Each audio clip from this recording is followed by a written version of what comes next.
My name is Mark Carvell. I represent the United Kingdom Government on the Governmental Advisory Committee of ICANN. A very important stage for ICANN, and it's important for governments to contribute as much as they can to this process of transition and enhancing ICANN's accountability. We support the model, the UK government, as do all the other EU member states, and there are active participants here from Europe, which I'm joining with in the discussions. With the US government stepping away from oversight of ICANN and performing the IANA Stewardship, it was important that the organisation and the community becomes fully committed and the mechanisms for accountability are clearly understood and effective and durable.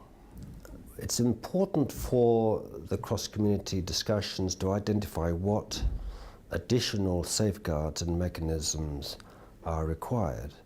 I mean, there's a lot of positive expectation that the system and ICANN's processes can continue. There's a very strong positive record of ICANN's achievements in that regard.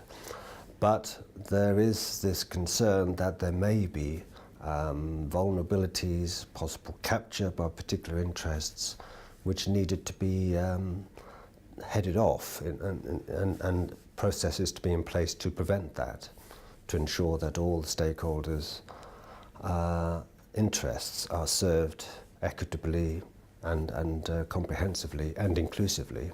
One option to create a superstructure of a council or a supervisory board.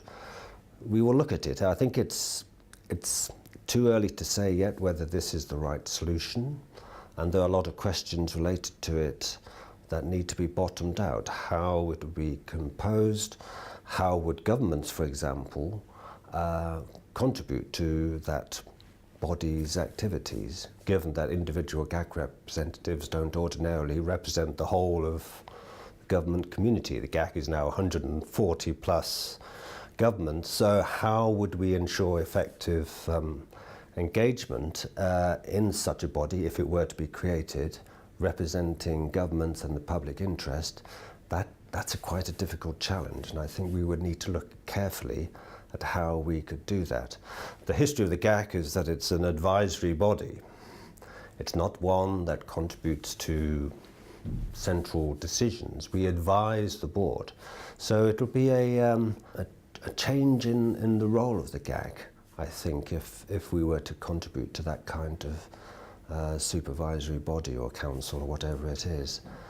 We'd have to work out the modalities of that if that option is pursued. We do see ourselves as part of the ICANN community, so we need to be there alongside stakeholders in ensuring that this multi-stakeholder organisation continues to serve all interests. I mean, that's one of my priorities, is to ensure that this organisation remains fully bottom-up in terms of its policy development and inclusive, and reaches out to all communities in not only the developed world but developing economies and small island states, communities that we very rarely hear from.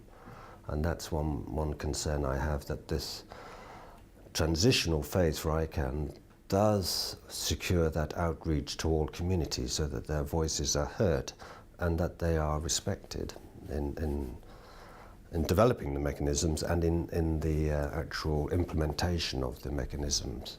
There's a lot of work to be done to ensure that that happens.